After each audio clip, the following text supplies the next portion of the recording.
Welcome to Handicap Movers and Shakers, episode 7, I think it is. It's a Tuesday, so the handicapper has released his amended official BHA ratings, and it's always a chance to look through and see if you can find something that's well handicapped, or indeed something that's not well handicapped. I mean, equally, both opinions can shape your punting going forwards. Quite a lot to get on with this week. Some horses had some real hefty rises, so we'll get stuck in, starting as ever with those that are going up first.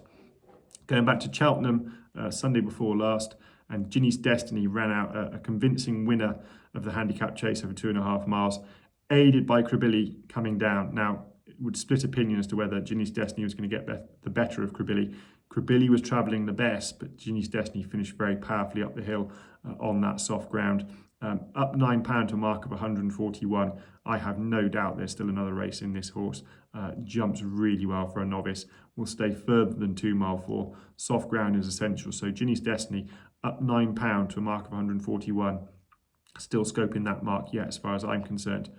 Crebilly unfortunately came down at the second last fence, and that does mean that the handicapper can have his say, and he's put him up £5 to a mark of 139. Now, like I said, he was travelling better than Jinny's Destiny at the time. Quite what he'd have found up the hill, I don't know, but it would have been close nevertheless. And mark of 141 for Jinny's Destiny, a mark of 139 for Crebilly. I'm sure there is scope in that mark for Crebilly. The issue is, of course, trained by John O'Neill, owned by JP McManus. You've just got to find the right time for this horse to be lined up for a big run.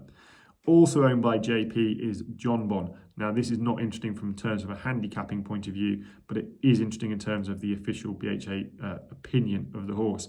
And the handicap has put him up £4 to a mark of 170, which in context puts him just £2 below Al Fabiolo, rated 172. I thought this was a massively improved performance. I thought he jumped very well for Nico de Boinville. And I think jumping will be the making of the Queen Mother chase, assuming they both get there. I ventured opinion on the SBK National Hunt Preview podcast actually before the Schlur had been run that maybe Jonbon's jumping might be the key to success if they could just bring about a little bit of improvement, because he didn't jump well in the Arkle. I thought he jumped really well for Nico, and crucially when he was in tight to a fence, he was very, very sharp.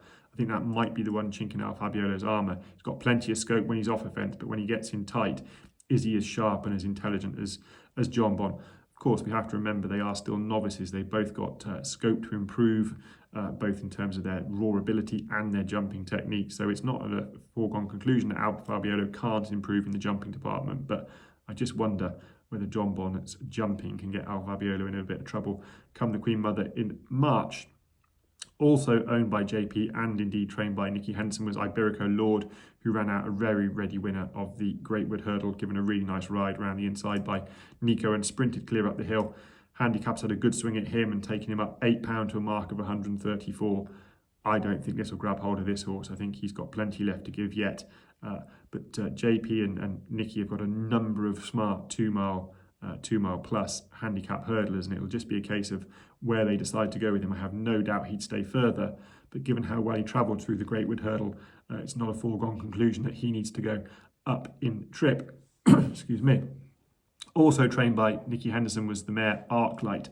Now, she featured on Handicap Movers and Shakers after winning at Kempton on her first start of the season.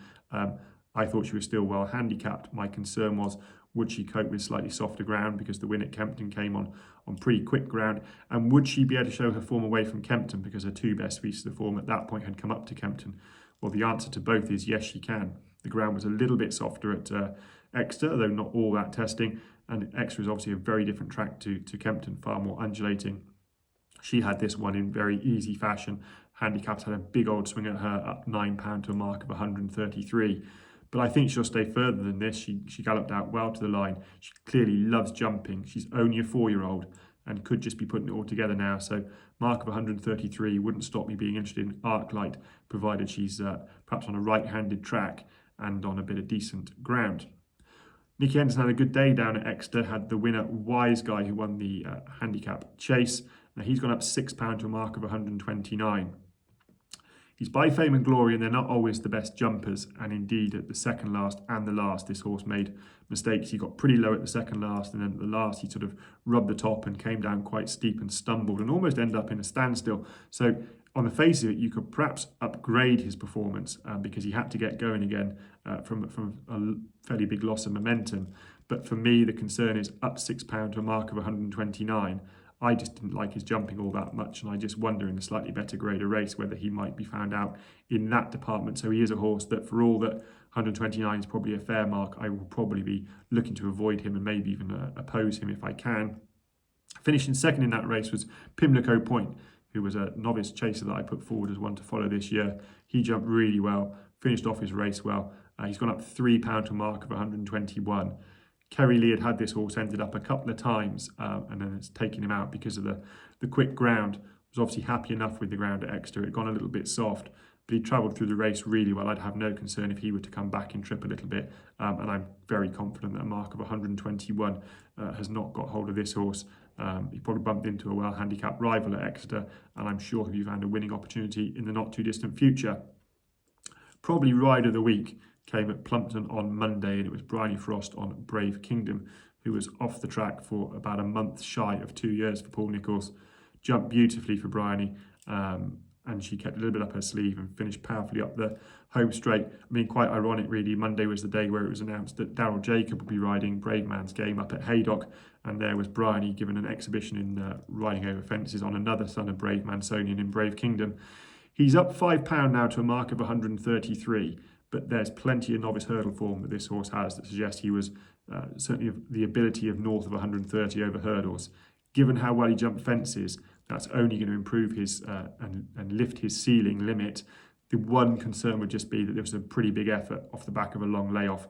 I'm always slightly wary of the bounce factor. But 133, I'd be very surprised if Brave Kingdom wasn't rated significantly higher than this by the end of the season. Finishing behind Brave Kingdom at Plumpton was General Medrano. Now, he's featured in a couple of handicap movers and shakers. He had two fairly big rises for impressive wins. After his last rise, I ventured that perhaps the handicapper had got hold of him, and I think that showed here. Of course, we always got to be careful that we're always looking for sort of positive affirmation of opinions we hold, but I thought he looked to travel into the race well, and then slightly didn't sort of see his race out under a fairly big weight up in trip. To rub salt into the wound, the handicappers lumped him up another £1 just to sort of really rub the Lavelle team nose in it. He's up to a mark of 135 now, and I see no reason to follow this horse in. I think as the season goes on, he's going to bump into better handicapped horses. So he might have done his winning for now. But that said, he's had a good season, 2 wins, a good second behind Brave Kingdom. But General Medrano is a horse that I will be looking to oppose from here on in through the season. Another interesting wide margin winner occurred at Ascot, and it was the Ben Pauling trained Your Darling. Now, this is a really interesting horse. He just is only ever good when he's very, very fresh. He won this in a common canter. He had the race 1 turning in. Good positive ride by Keelan Woods. He's gone up £9 now to a mark of 137. And it just gives the Pauling team a bit of a predicament, because I'm sure they would love to take him to something like a handicap at the Cheltenham Festival, but I just wonder whether 137 is going to be quite high enough to get him into those. So your alternative is to run him and try and get him up higher in the handicap, but history shows that this horse's form just tails off if he's not fresh. So be interested to see what they do with him, but I don't think 137 grabs hold of him, provided he's fresh. That is the absolute prerequisite with this horse. Probably a very frustrating horse to own and train, because he's got all the ability, but is very, very light to train and clearly doesn't take his racing all that well. So 137 isn't the problem, but it's just a campaign issue now for Your Darling and Ben Pauling. Finishing second at Chepstow was Show Business, finished second behind Mr. Grey Sky. Now, he got up £1 and threw this one in because I think it caught the eye of a number of people on social media. It didn't look to me like he was given the most aggressive ride by Alan Johns. I think it was perhaps a case that he was more there to have a run round his first chase start of his career, just his second start for the Tim Vaughan team since moving from Gordon Elliott. And they were perhaps unfortunate in that Evan Williams' horse came down 2 out, which sort of left them in no man's land and meant that Alan Johns was slightly needing to go and chase down the leader. He did try to do so, but the horse was hanging to his left. I'm not sure Alan was at his strongest on him, if I'm honest. And he's a horse that's very well handicapped off a mark of 116. The issue, though, is that Tim Vaughan has only had 2 winners this season. Had a smattering of winners last year, and the year before that, big £1 million yard built, which might yet prove to be the change of fortune, but it's just a yard I worry about the form of the horses. See plenty of them that sort of come there with a good-looking run and don't seem to go through with it. So Show Business is well handicapped off 116, provided he arrives at the racecourse in the sort of form that allows him to show his best ability. Chianti Classico is a horse that many will know I really like. Put him up as a chaser to follow this year. We spoke about him a lot on Monday Review yesterday, so if you haven't seen that, do go and have a look. But essentially, he found the quick ground at Ascot not to his liking. I thought he did very well to win in the circumstances. He's gone up a solitary pound to a mark of 142. He's definitely better than this mark of 142. I think he'll be put away now and found a pretty big target on slightly softer ground in the new year. And he's a horse that I've got absolute faith in off a mark of 142. Another to get a really big hike in the weights is Blueking D'Oroux, who's gone up £10 for winning the Coral Hurdle. Just a 4-year-old. I thought he did well to win at Ascot. He got outpaced turning in, and it was his stamina that won the day. I'm sure this is a 3-mile chaser in the future. Mark of 148. It's just a case of what they do with him now. 148 in handicaps is going to see him carry a fairly substantial weight, I would imagine, over a staying trip. And as a 4-year-old and quite a big raw horse, I just wonder whether that's going to suit him. Wouldn't be surprised to me if they tried to perhaps go the graded route and perhaps give him a slightly easier time. But he's an impressive horse. Don't quite know what to make of him and where they'll go with him, but he impressed me at Ascot. I thought he did well to get the job done, having got hampered turning in and a little bit outpaced as well. But £10 is a fair rise, but he's with the right man to find a programme for him in the new year. The painful punting angle for me of the weekend was Segal, who came down at the last when looking like having the big handicap chase Ascot sewn up. Crucially, he settled much better for patient tactics by David Noonan. Came there to win his race, jumped the last fence well enough, and then just sort of knuckled over on landing. Whether he found a false piece of ground or whatever, I just don't know. He's gone up £3 to a mark of 139. That doesn't concern me in the slightest. The thing that concerns me is the fact that he took a fairly heavy fall, and I think he is perhaps a slightly fractious, nervous horse. You can tell by the way he goes through his race that he's pretty highly strung.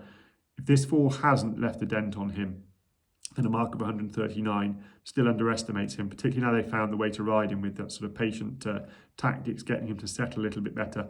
Only a 5-year-old, he's got bundles of improvement left in him yet. So Segal, providing that fall hasn't knocked his confidence, is still well handicapped off 139. Also in that race, and the beneficiary of his departure and ended up finishing second, was Frere D'Armes.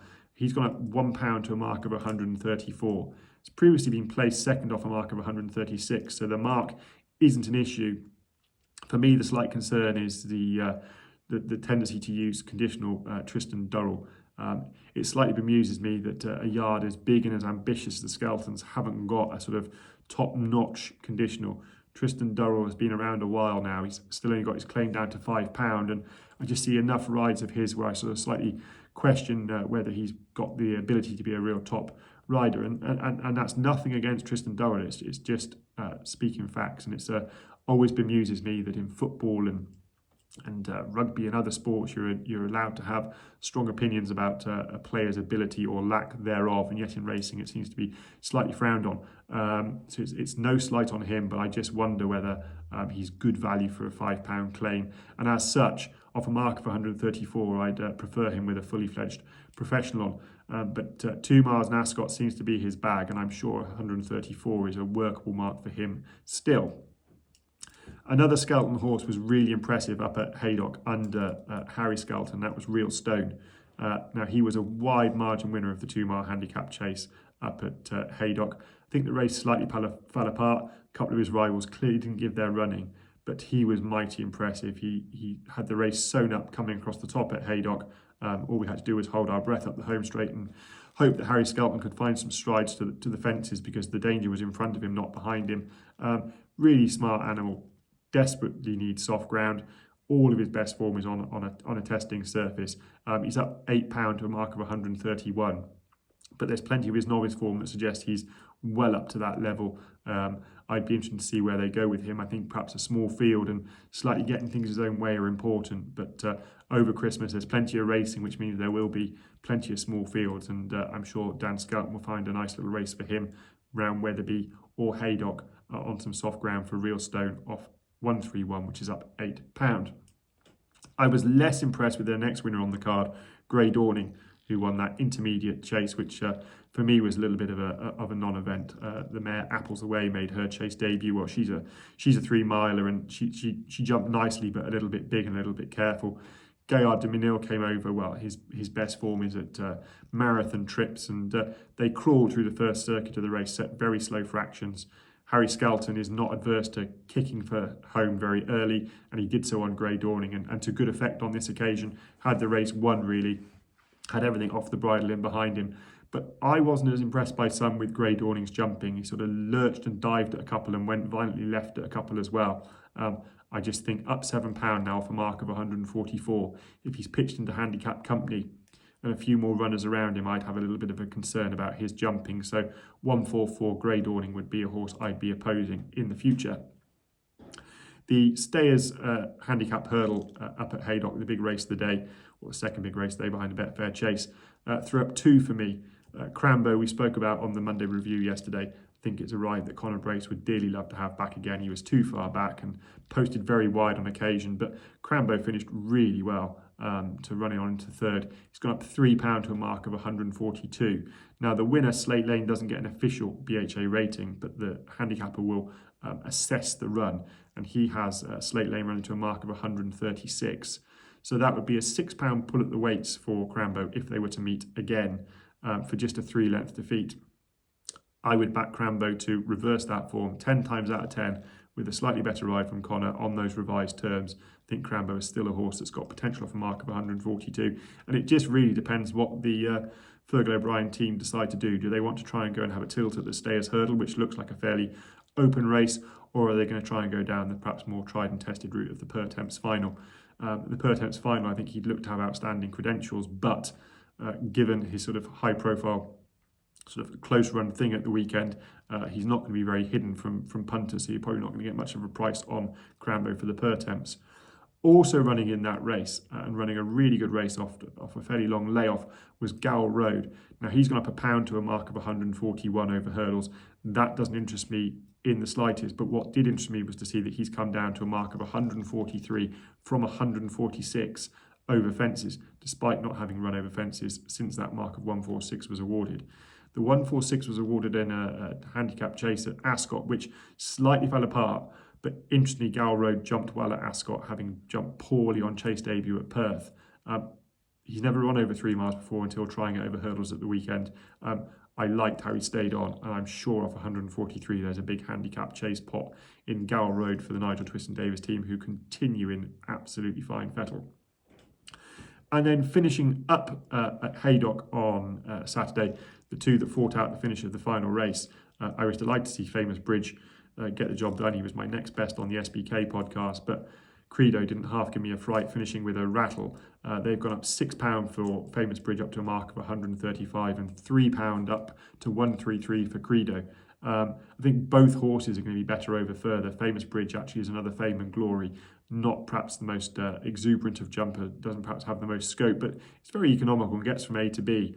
But I just think the more time this horse has to go through a race, the better. So going up in trip might well suit him. But given how well Credo finished, I wouldn't be in a hurry to back Famous Bridge against Credo if they were to reoppose on revised terms.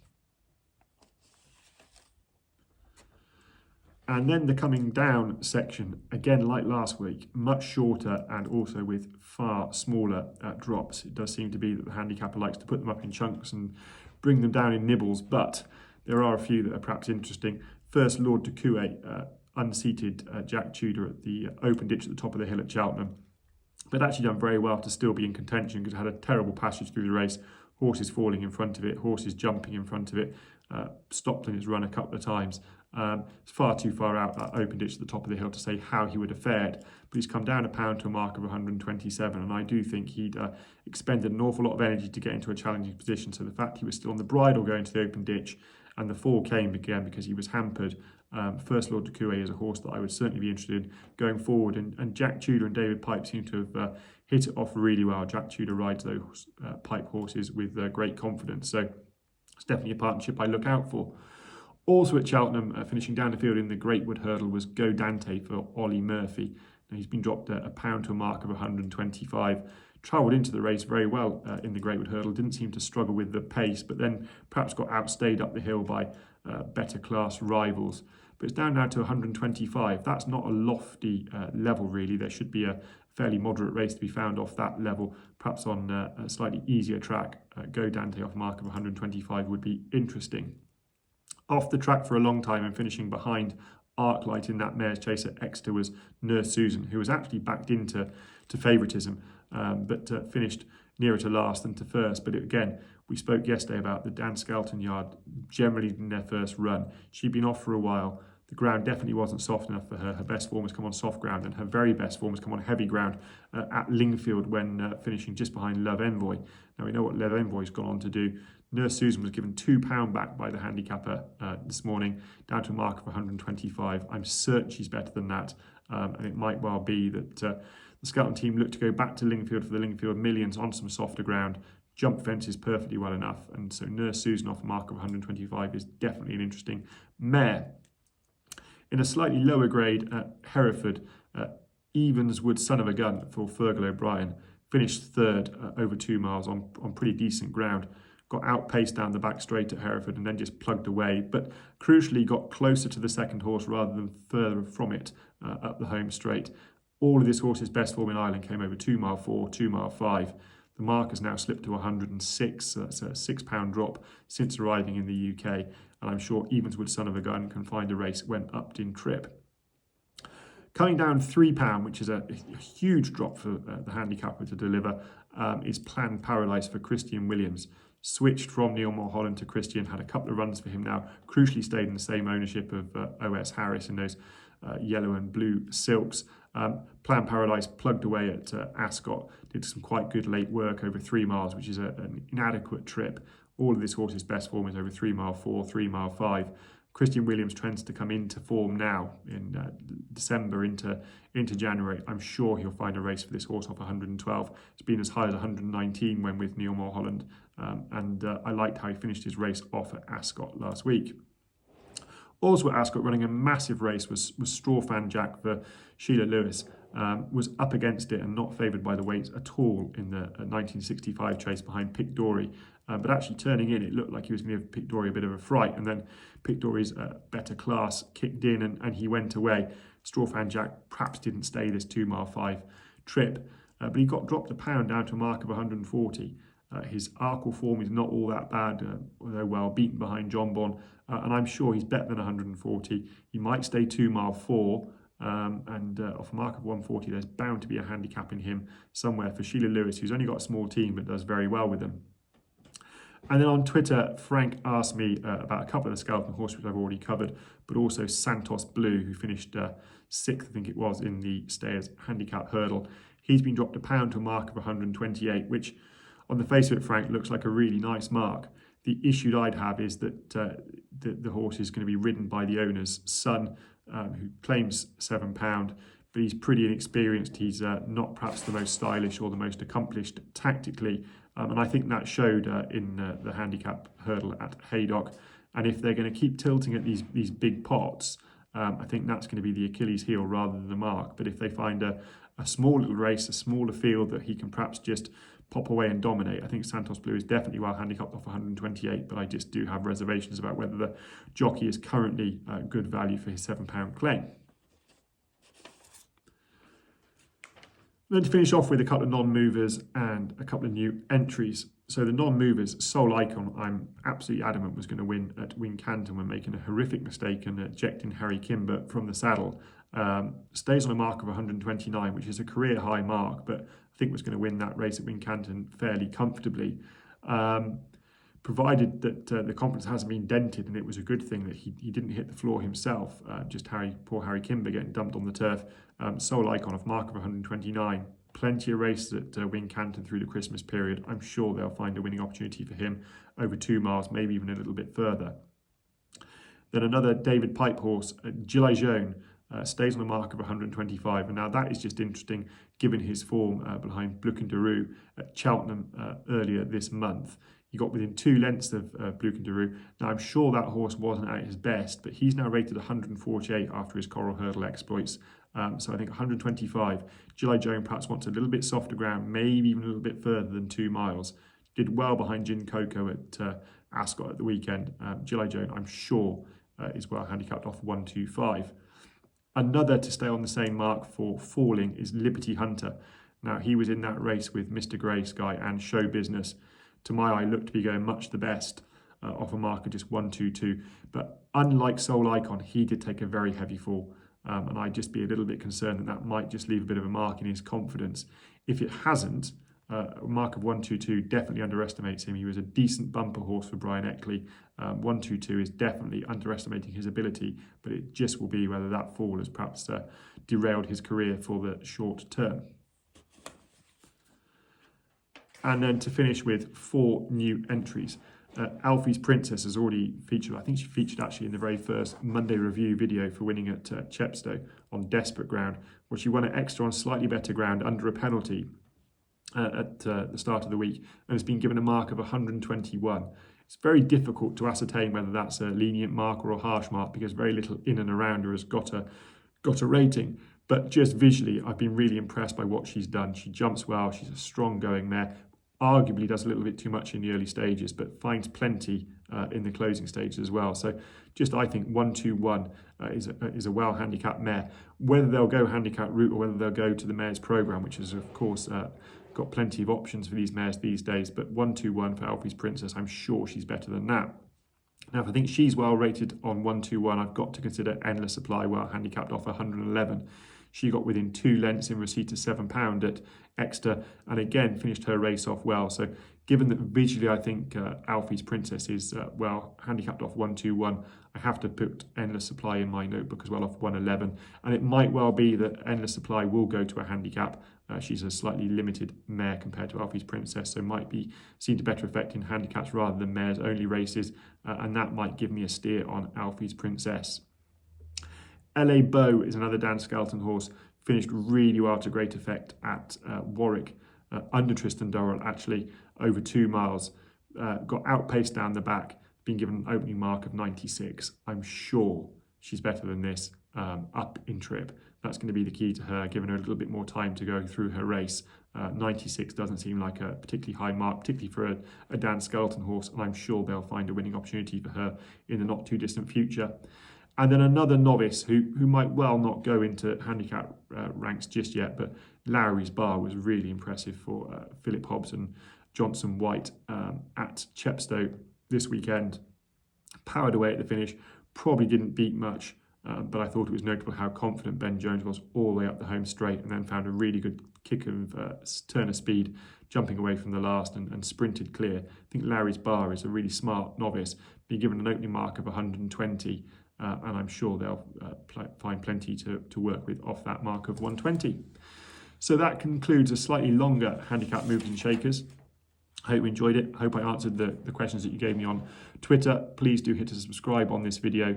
We're creeping away slowly on the numbers, and I'll be back later this week with a From the Stewards Room.